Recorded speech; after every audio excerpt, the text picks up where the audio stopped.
다윗의 마음이 되어 하나님 앞에 합한 찬양이요 고백이요 주께로 나아가는 시간 되게 하여 주시옵소서. 예수님의 이름으로 기도합니다. 아멘. 오늘은 질문으로 말씀을 시작하고자 합니다. 나는 나의 모든 것을 아시는 하나님 앞에서 살고 있는가? 라는 질문을 우리 스스로에게 한번 같이 하고자 합니다. 나는 나의 모든 것을 알고 있는 하나님 앞에서 살고 있는가? 오늘 다윗은 하나님 앞에서 믿어지지 않는 그런 막장 드라마의 삶을 살고 있습니다. 가장으로서 어떻게 이런 가장이 있을 수 있을까? 막장 가장이고요, 막장 아버지고요, 막장 남편이고요, 막장 나라의 지도자의 모습을 우리가 보게 됩니다. 어제 저녁에 갑자기 윤희가 소리한테 묻더라고요. 너 오늘 말씀 묵상했니? 그러면서 와, 완전 막장 드라마예요. 이러면서 막 그러는데 이 본문 말씀을 가지고 누가 봐도 정말 다 그 시기, 어릴 때 이 말씀을 볼 때, 또 청소년 때 이 말씀을 볼 때, 또 부모가 되어서, 또 장성해서 어른이 되어서 이 말씀을 볼 때마다 아마 새로울 텐데, 특별히 오늘 이 다윗은 하나님 앞에서 모든 것을 아시는 하나님이라는 사실을 다윗이 받아들입니다. 그게 얼마나 참 귀한지 몰라요. 우리가 하나님 모든 것을 보시고 있다, 하나님 모든 것을 알고 있다는 그것이 죄로 말미암아 하나님을 두려워하는 것이 아니라 모든 것을 아시는 그 하나님을 내가 두려워할 줄 아는 것, 인정할 줄 아는 것. 그 이면이 오늘 이 말씀 속에서 막장 속에서도 오늘 우리 찬양처럼 주님이 동행해 주신 것, 우리 하나님이 계속 함께 하고 계십니다. 그럼 하나님 그것을 어떻게 다루시는지를 보여주고 있습니다. 우리도 나름대로 인생을 막장처럼 산 사람도 있고 또 그렇지 않은 사람도 있겠지만 다 펼쳐놓고 보면 그 인생 또한 막장이 아니었던 때가 없었던 것을 우리가 봅니다. 누구나 다 그러한 때를 지나보게 됩니다. 예외가 없음을 우리가 인정하면서 오늘 이 막장 인생의 드라마를 하나님께서 어떻게 다스리고 계시는지 거기에 우리가 포커스를 두고 오늘 말씀 안에 우리가 들어가고 싶습니다. 나의 이 막장 인생 속에 하나님이 오신다면 어떻게 하실까요? 오늘 다윗에게는 하나님이 제일 먼저 보내십니다. 다윗의 막장 인생을 다루시기 위해서 누구를 보내느냐면 나단 선지자를 보내십니다. 그런데요, 오늘 이 말씀이 있기 이전의 말씀 11장에서도 우리 지난주에 나눈 말씀에서도 보면은 다윗도 역시 하나님처럼 보내요. 똑같은 단어입니다. 보내는데 누굴 보냅니까? 우리아의 집에 자기 신하를 보내고, 그죠? 또 우리아가 바세바가 또 바세바를 불러오게 하고, 그리고 또 그 죄를 덮기 위해서 우리아를 전쟁터에서 또 오게 하고, 거기 또 사람을 보내는 거예요. 그리고 또 우리아를 또 보냅니다. 계속 성경은 보낸다는 이 동사를 가지고 우리를 하나님이 어떻게 일하시는지에 대해서 집중해서 보게 합니다. 다윗은 죄를 짓는 일에 자꾸 사람을 보내요. 그런데 하나님은 그 죄를 회개하고 그 막장 드라마의 인생을 회복시켜주기 위해서 말씀의 사자를 보내요. 달라요. 죄의 문제를 해결하기 위해서 말씀의 사자를 보내고, 또 나는 계속 다윗은 어떻게 합니까? 죄를 짓기 위해서 사람을 보내요. 자기와 함께 동조하는 사람, 그리고 자기의 그런 호불호의 관계 속에 있는 사람들, 당연히 나단 선지자는 안 보내겠죠. 그죠? 오늘 12장 1절 말씀에 보면 여호와께서 나단을 다윗에게 보내시니 이렇게 말씀하십니다. 보내신다. 우리에게도요, 하나님 사람을 보내요. 말씀의 사자를 보내요. 특별히 목사님들이 말씀의 사자라고 이야기하죠. 그렇지만 목사님만 말씀의 사자가 아니에요. 우리 예수님 믿는 우리 모든 사람이 다 하나님의 말씀을 대언하는 사자들이에요. 그리고 하나님 나라의 대사들이라고 성경은 그렇게 이야기하죠. 우리는 보내심을 받은 사람들이에요. 하나님 말씀을 대언하는 사람들이에요. 그러니 우리는 나단 선지자와 같이 죄 가운데 있는 사람들에게 보냄을 받는 사람들이에요. 그 하나님은 나단 선지자를 이제 죄 가운데 있는 다윗에게 보내고 있는 거예요. 영적으로 잠들어 있는 다윗을 깨우기 위해서 하나님은 나단을 보내신 거죠. 하나님은 또 다윗이 또 다른 사울로 되는 것을 원하지 않았습니다. 하나님 오늘도 잠든 우리 영혼을 위해서, 잠든 우리 영혼들을 깨우기 위해서 하나님은 한 사람을 보냅니다. 여러분의 자녀가 될 수도 있고요. 아내가 될 수도 있고요. 남편이 될 수도 있고요. 교회 목사님이 될 수도 있고요. 장로님이 될 수도 있고요. 권사님이 될 수도 있고요. 집사님도 될 수 있습니다. 우리 선생님도 될 수 있습니다. 하나님을 영적으로 깊이 잠들어 있는 그 사사시대에 누구를 보냈죠? 사무엘을 보냈습니다. 성경은 계속 하나님께서 죄 가운데 있는 인생들에게 막장 드라마의 삶을 살고 있는 그들의 가정에, 그들의 사회에, 그들의 나라와 민족에 사람을 보내는 북이스라엘 죄에서 일어나도록 그 악한 아합과 이세벨 시대에 어떻게 누구를 보냅니까? 엘리야를 보냈어요. 하나님 그냥 일하지 않습니다. 보내요. 그리고 또 죽은 자 같은 남유다를 깨우시기 위해서 이사야와 같은 선지자를 보냅니다. 예레미야와 같은 선지자를 보냅니다. 신약과 구약의 중간기에 그 침묵의 기간 400년 동안에 그 어둠을 깨뜨리시기 위해서 하나님은 누구를 또 보냈습니까? 세례 요한을 보냈습니다. 내가 죄 가운데 있을 때 하나님은 내가 잘못된 결정을 하고 사울처럼 그렇게 빠지지 않게 하기 위해서 경건한 사람들을, 의의 사람들을 나에게 보내주셔요. 그것을 알아야 돼요. 믿음의 사람들의 성도의 관계에서는 그러한 하나님의 사람을 통해서 일하시는 것을 분별할 줄 알아야 됩니다. 역사 속에서도 보면요, 교회사 속에서 중세의 그 암흑기를 어떻게 합니까? 밝히시기 위해서 종교개혁자들, 루터도 하나님 보내셨어요. 깔뱅도 보내셨어요. 제빙길리도 보내셨어요. 그리고 우리가 지금 여기서 예배하고 있는 이 장로교회의 출발점이 존 낙스로부터 시작됐습니다. 스코틀랜드 존 낙스로부터 시작됐습니다. 그 존 낙스가 순교한 데가 세인 잘스. 우린 지금 세인 잘스 교회에서 예배하고 있습니다. 이 사람들이 그 존 낙스를 기억하고 기념하기 위해서 화형으로 죽었던 사람이에요. 어떻게 스코틀랜드를 깨우기 위해서 존 낙스를 하나님 보내셨던 겁니다. 하나님은 이렇게 일을 하셔요. 오늘도 말씀을 선포하는 그리스도인 한 사람을 보내신다는 사실. 그래서 성도 간의 교제가 중요한 겁니다. 믿음 안에서 다 하나님 보내시는 사람들이. 사무엘하 12장은 하나님은 선지자 나단을 다윗에게 보내시고 말씀하십니다. 나단은 다윗에게 하나님께서 그를 왕으로 세우신 것과 그의 가정을 지키기 위해서 하나님이 그에게 얼마나 많은 은혜를 베푸시고 또 베푸셨는지에 대해서 상기시킵니다. 처음부터 죄를 정죄하지 않아요. 나단이.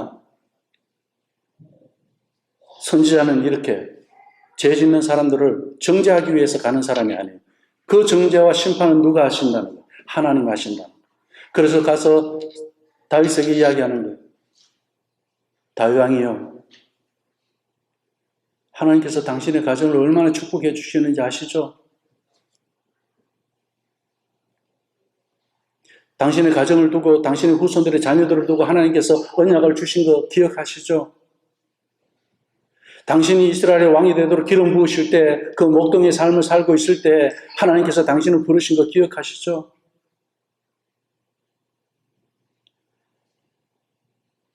에베소 교회 다윗이 보낸 편지를 가지고 우리가 이야기한다면 당신이 예수님 만났을 때 그 첫사랑을 기억하시죠? 그 이야기. 우리가 예수님 만나고 용서받고 죄의 문제가 해결됐을 때 그때 진리 안에서 자유하고 내가 믿고 구원받은 그 사실을 기뻐할 때 그 기쁨과 그 은혜를 지금 갖고 있습니까? 나단 선지자는 그것을 묻는 거예요. 그 은혜가 있으면 죄를 이길 수 있었을 텐데 어떻게 죄를 지었습니까? 이제 이 이야기를 하는 겁니다. 참 지혜롭죠? 그러면서 정말 하기 힘든 이야기를 하는 거예요. 하지만 왕이시여 당신은 그 은혜를 감사하며 따르지 않았습니다. 그 은혜를 붙잡고 끝까지 믿음을 이어가지 못했습니다.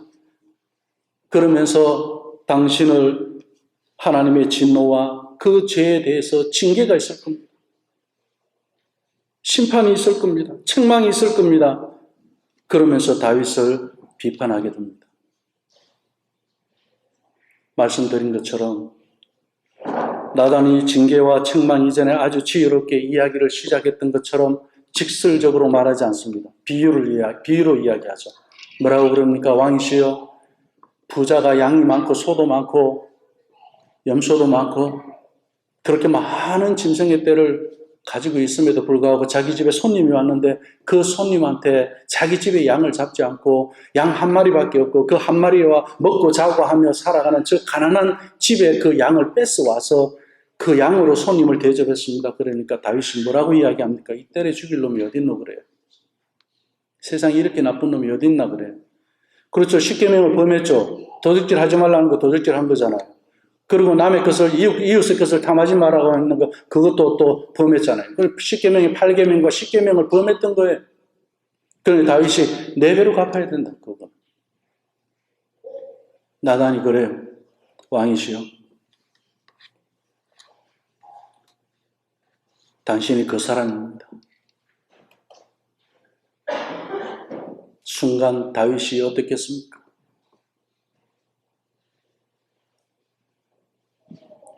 우리도 이런 비유 속에 있는 사람일 수 있습니다. 나의 죄에 대해서는 굉장히 관용을 베풉니다. 그러나 타인의 죄에 대해서는 어떻게? 관용이 없어요. 오늘 나단은 다윗이 자기가 지은 그 죄에 대해서 얼마나 관용하고 있는가에 대해서 그것은 곧 하나님 앞에 뭐 하는 것이라고요? 하나님을 업신여기는 거라고 이야기합니다. 나단이 그렇게 당신이 하나님을 업신여긴 겁니다. 이야기합니다.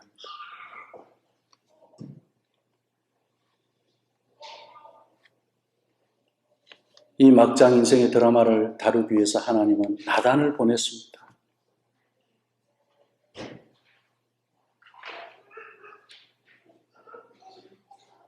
나에게는 하나님께서 나에게 누구를 보내신다고 생각하십니까? 하나님은 매일매일 보내셔요. 제일 먼저 성령님이 보내주실 겁니다. 때로는 우리 아이들을 통해서 하나님 깨닫게도 하십니다. 열어놓으셔야 돼요.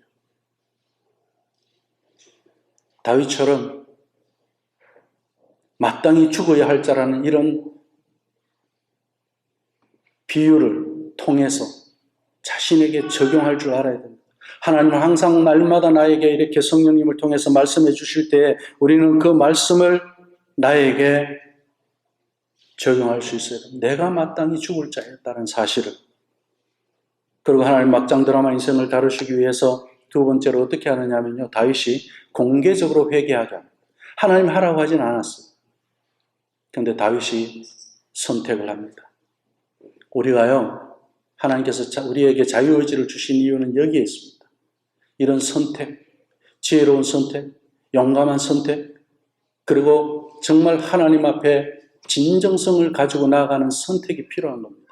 공개적으로 회개한다는 게 쉬울까요? 제가 여기서 하나님 앞에서 간음했습니다. 그러면서 공개적으로 그런 사실이 있을 때 이야기하는 거하고 똑같은 거예요. 혼자 조용히 하나님하고 대화하고 하나님하고 나하고 알아서 해결했으면 됐지. 왜 공개적으로 했을까요? 이것은 다윗 개인만의 문제가 아니었습니다.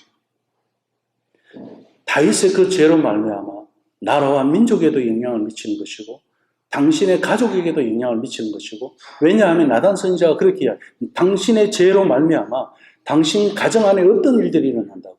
자식들이 어머니를 범하고, 자식들 간에 자기들끼리 죄를 범하게 되고 죽이는 거, 아버지에게 대적하게 되고 반역하게 하는 일들이 그 죄의 결과로 있게 될 거라고 말씀하시자. 어떻게 이런 저주의 벌이 있을 수가 있을까요? 그러면 다윗이 그 이야기를 들었을 때 어떠했을까요? 자기의 그 죄가 한 가정을 망쳤고 심지어 이 나라와 민족의 미래까지도 문제가 된다는 사실을 다윗은 인식을 하고 있었어요. 교회 안에서 만약에 목사가, 목회자가 이런 모습으로 있다면 공동체에 영향을 미치는 거 당연한 거 아니겠습니까? 내 가정에 내 가족에 영향을 미치는 거 당연한 거 아니겠습니까? 그러니 당연히 공동체에다가 고백을 해야 되는 거죠. 다 알고 있는데요. 우리 한국의 평양 대부흥의 역사가 어디에서 일어난지 아세요? 조용히 하나님 앞에 회개하는 것으로 일어나지 않았습니다. 공동체에서.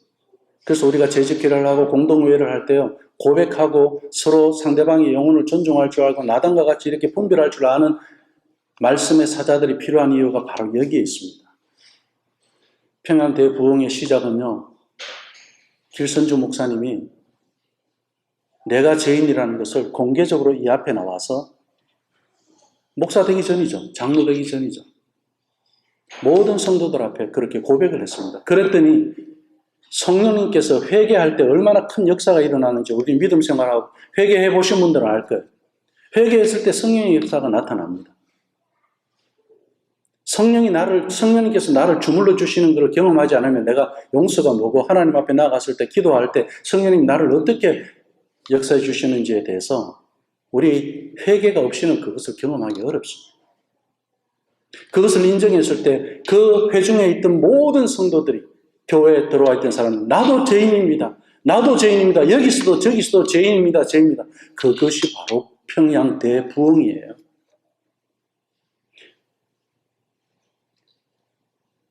얼마나 창피한 일입니까? 그러나 하나님은 이 부끄러운 죄에 대해서 하나님의 공의를 가지고 내가 죄인이라는 것을 고백했을 때 이제 그 순간이 바로 죄를 이기는 순간입니다.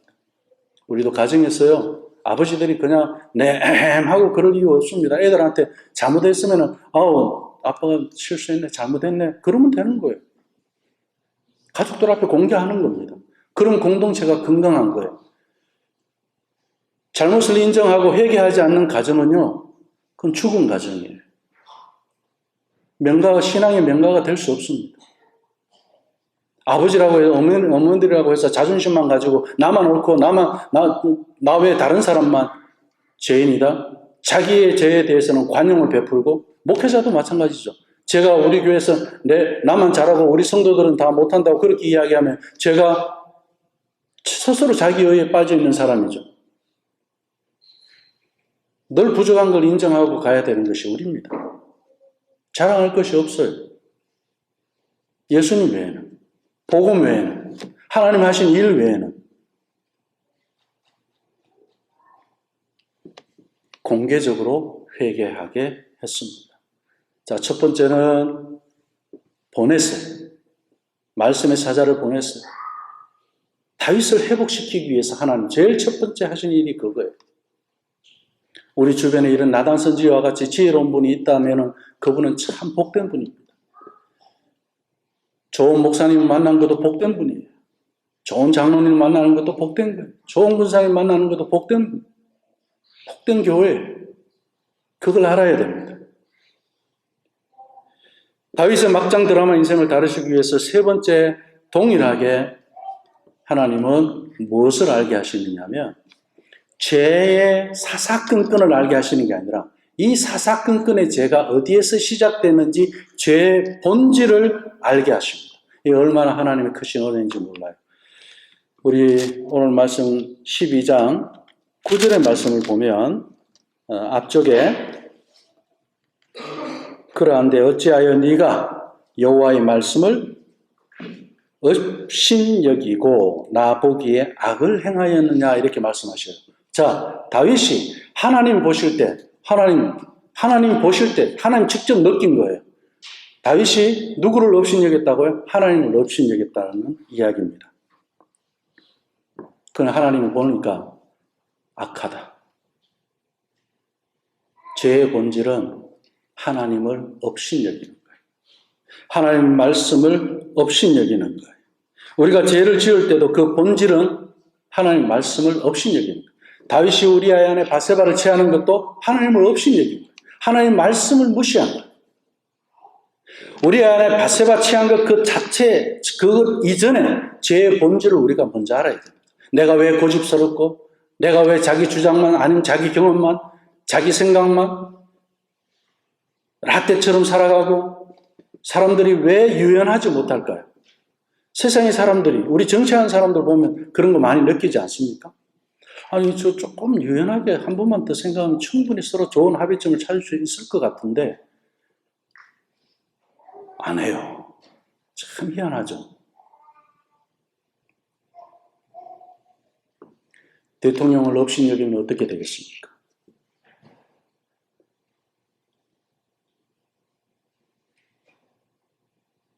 백성이 죄를 짓게 되어 있습니다. 여당도 죄를 짓게 되어 있고요. 야당도 죄를 짓게 되어 있습니다. 업신여기면 그 업신여김을 받는 그 사람만 나쁠 것 같죠? 그렇지 않아요. 오늘 다윗을 통해서 우리는 막장 신앙을 봅니다.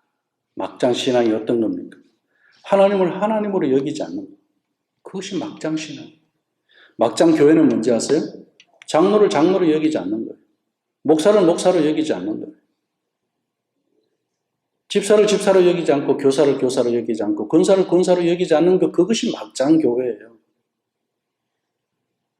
막장 가정은 뭐겠습니까? 당연히 자식이 아버지를 업신여기는 거죠. 또 아버지는, 부모는 자식을 업신여기는 거죠. 야, 이 때려 죽일 놈, 뭐 때려 죽일 놈 아니면 니는 내 자식이 아니고 뭐 어쩌고 저쩌고 뭐 무슨 얘기든 할 수 있잖아요. 그죠? 막장 가정이죠.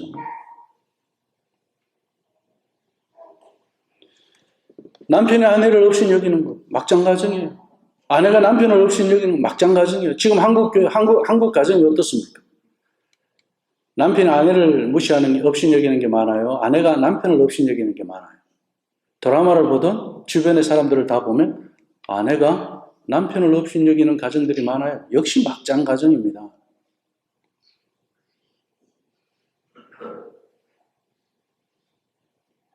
우리 예천교회 남편들은 감사하시기 바랍니다. 막장 아내들이 없어서 얼마나 감사해요. 그죠?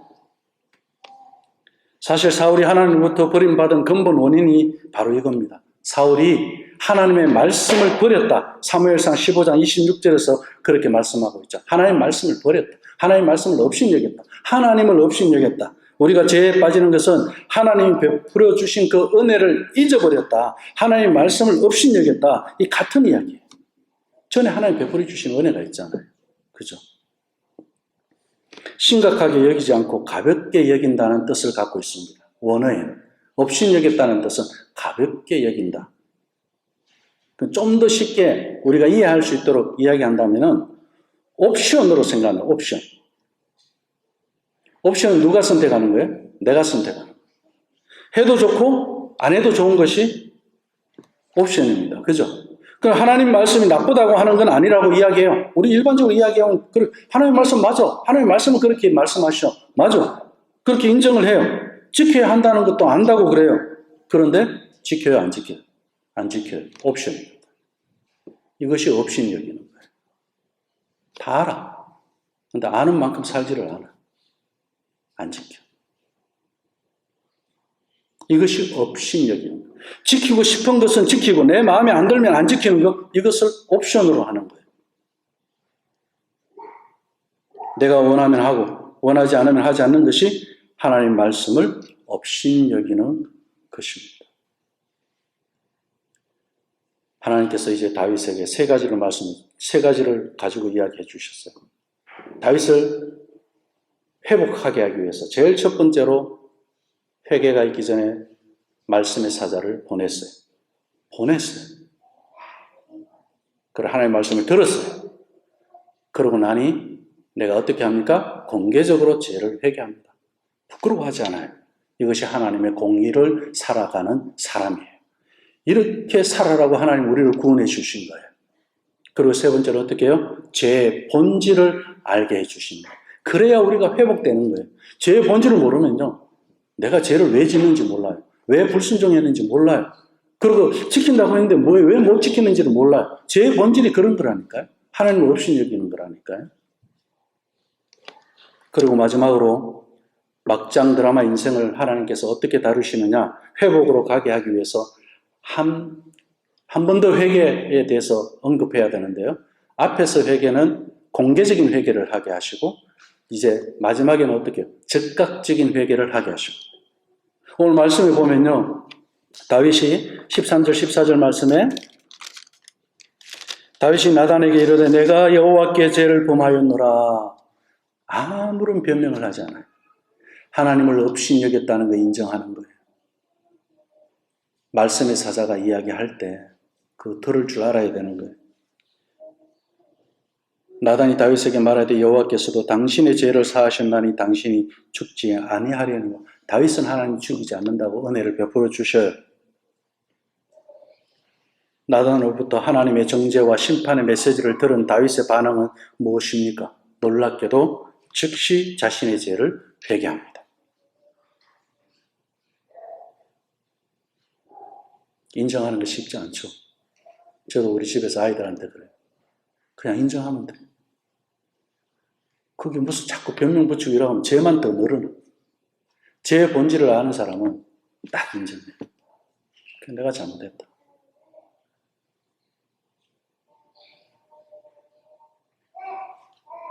죄에 대해서 이유를 붙이는 것은 죄를 더 늘어나게 합니다. 성경에도 그런 인물이 있죠. 가인. 내가 동생을 지키는 자이니까. 자기가 죽여놓고도 그 이야기 한다니까요.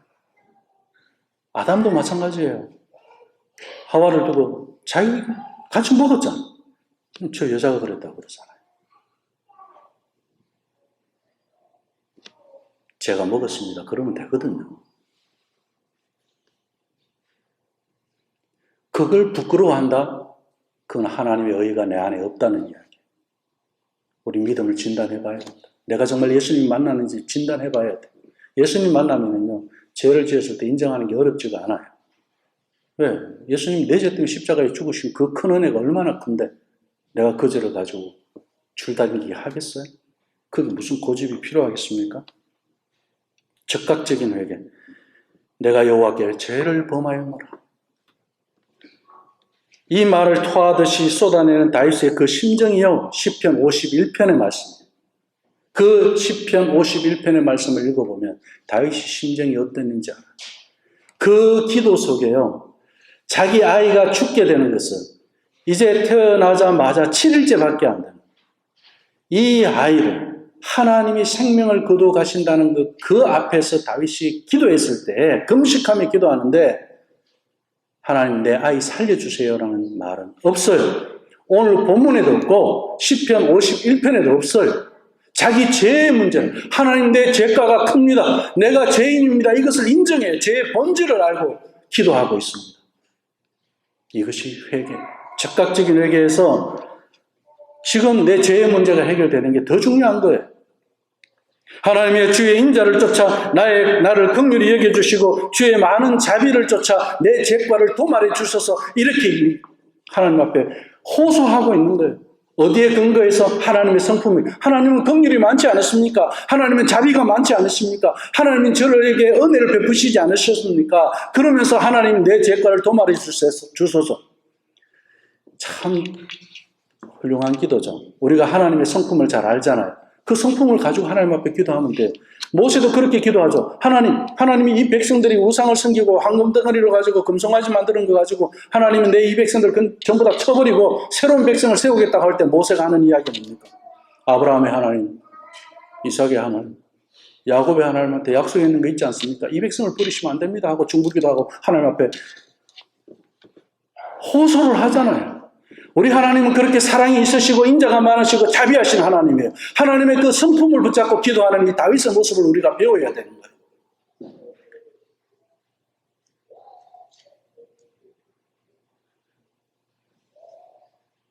하나님의 성품에 기초해서 용서를 구하는 다윗. 그러고 밤을 새웁니다. 근데 15절, 16절 말씀에 보면 다윗의 왕궁에 있는 늙은 신하들이 다윗이 땅바닥에서 밤을 새우면서 기도하고 있는데 이렇게 세우고 싶겠죠. 왕이시여 이러시면 안 됩니다. 근데 지난주에 우리 교사들 오늘 이 교재 공부, 제자도 공부하는데 제가 요 다윗의 모습을 가지고 다윗의 궁궐에 경쟁의 방이 있었다라고 제가 그렇게 표현을 했습니다. 왜 우리가 그걸 예측할 수 있느냐면 유대인들은 기도 장소가 항상 구별되어 있었습니다.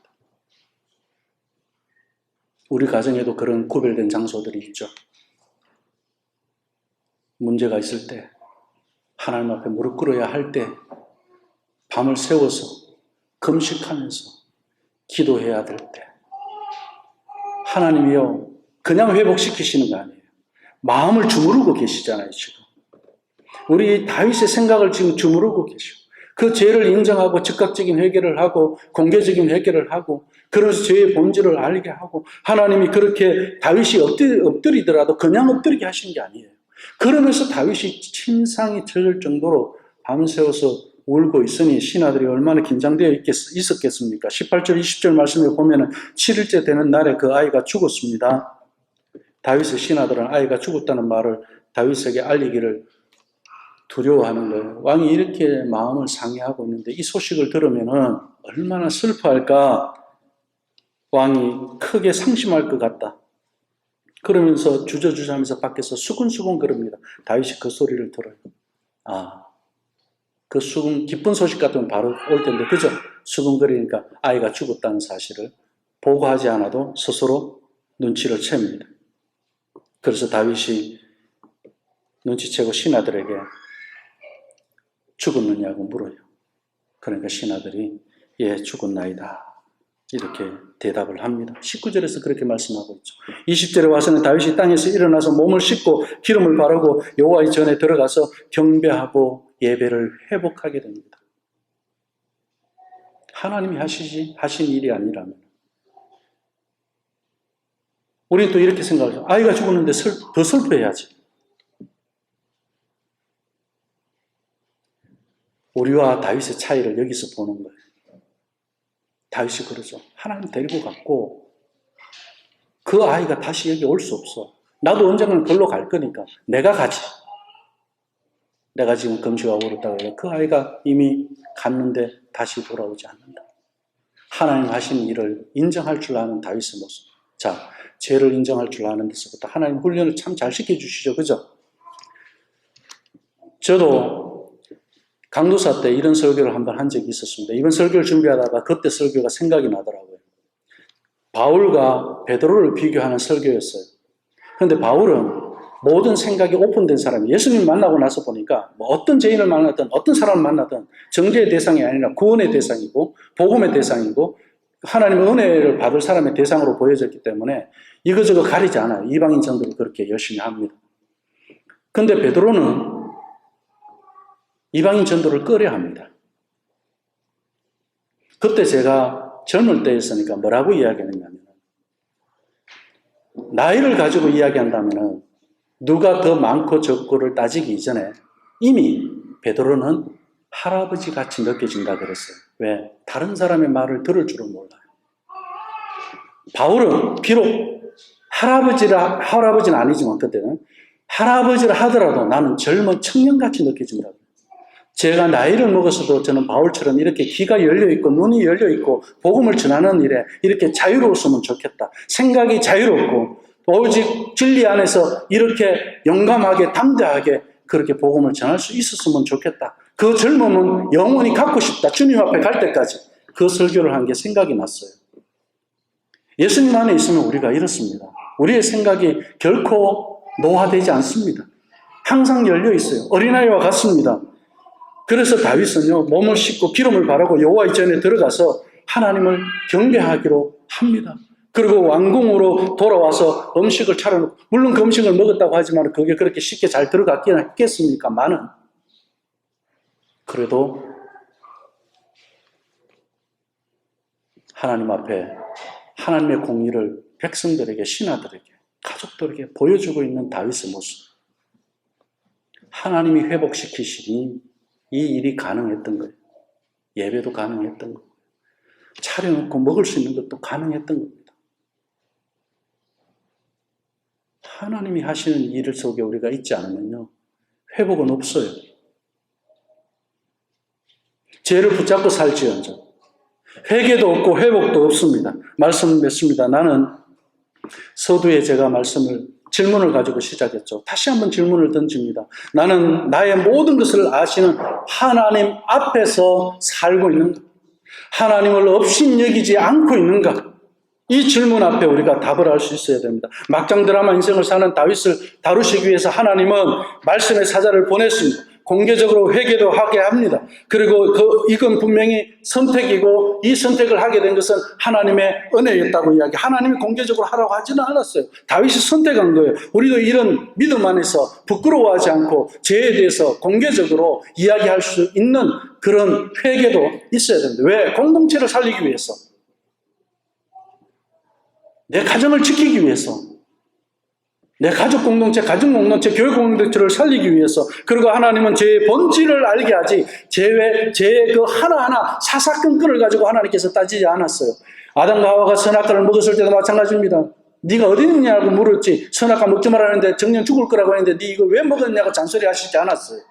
죄의 본질을 질문하고 계시는 거예요, 하나님은. 우리가 죄의 본질을 알아야 됩니다. 내가 어제 거짓말 했는 것만 10계명 중에서 8계명을 얻고 이웃의 것을 탐하는 그 10번째 계명만 생각하는 것을 가지고 그 문제를 해결하면 내가 구원받을 거라고, 내 행위로 어떻게 구원을 받습니까? 하나님의 은혜로 구원을 받는데 내 죄의 문제를 내가 어떻게 스스로 해결할 수 있습니까?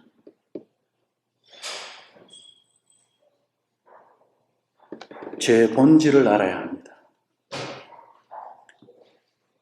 이 죄의 본질을 알면 죄에 속지 않습니다.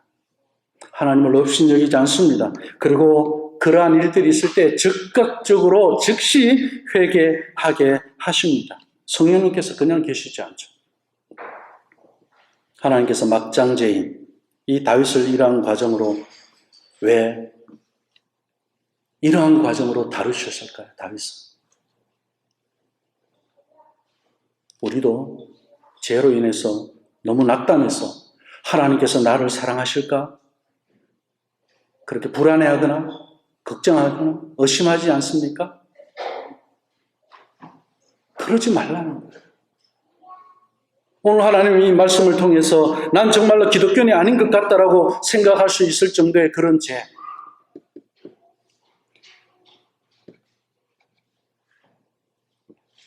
그런 생각으로 갈 때, 오늘 다윗이 자기 죄로 인하여 슬퍼할 때, 이것은 하나님이 다윗을 터치하고 계신다는 증거입니다. 죄를 죄로 알고 그것을 인정하고 회개한다는 것은 성령이 터치하고 계신다는 증거입니다. 시편 51편에서 다윗은 성령을 이야기해요.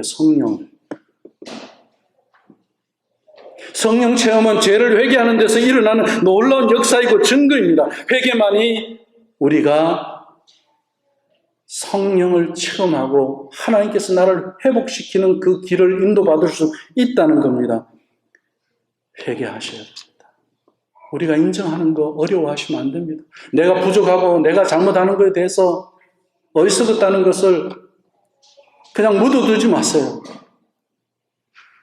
그것은 하나님의 공의가 아닙니다. 24절, 25절 말씀을 보십시오. 하나님께서 다윗을 얼마나 사랑하셨는지요.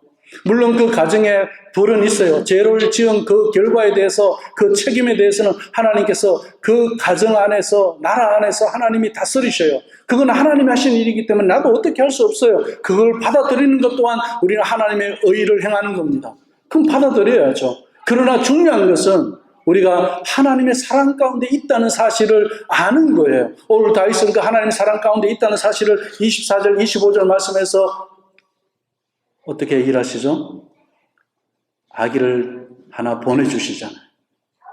하나 데리고 가셨는데, 자, 이제는 아기를 보내주셔요. 하나님은 이렇게 나단을 보내주시고, 또 하나님께서 사랑하셔서 보내주시는 게 또 있어요. 그가 누굽니까? 솔로몬이에요. 근데 이름을 어떻게 했더라? 여디디야. 여디디야라는 뜻이 뭡니까? 하나님의 사랑을 입었다는 뜻이잖아요. 하나님을, 다윗의 가문을 사랑하신다는 증거로 솔로몬을 보내주셨어요. 여호와의 사랑을 입은 자, 다윗이 회개하고 하나님의 증거를 겸허하게 받아들이니까 하나님의 사랑을 입은 그 아이를 주셨다는 뜻입니다. 그처럼 하나님은 모든 것을 합력하여 선을 이루시는 분이시고요. 그리고 하나님께서는 회개를 통해서 회복시켜주시는 하나님이시고. 다 함께 기도하겠습니다. 이 시간에 내가 하나님의 말씀을 업신여겼구나, 하나님 말씀대로 하고 싶으면 하고 하기 싫으면 그냥 안 하면서 옵션처럼 여기며 업신여겼구나 하는 것을 돌아보면서 진실한 마음으로 우리가 기도를 드리기를 원합니다. 제가 시편 51편을 가지고 저는 같이 기도하겠습니다. 오늘 본문에서 아이를 살리기 위해서 기도했다고 우리는 그렇게 알고 있지만 어디에도 다윗은 아이 살려달라고 하지 않습니다. 자기가 하나님을 업신여긴 자기의 죄를 용서해달라고 기도할 뿐입니다. 같이 기도하겠습니다. 하나님, 주님의 한결같은 사랑으로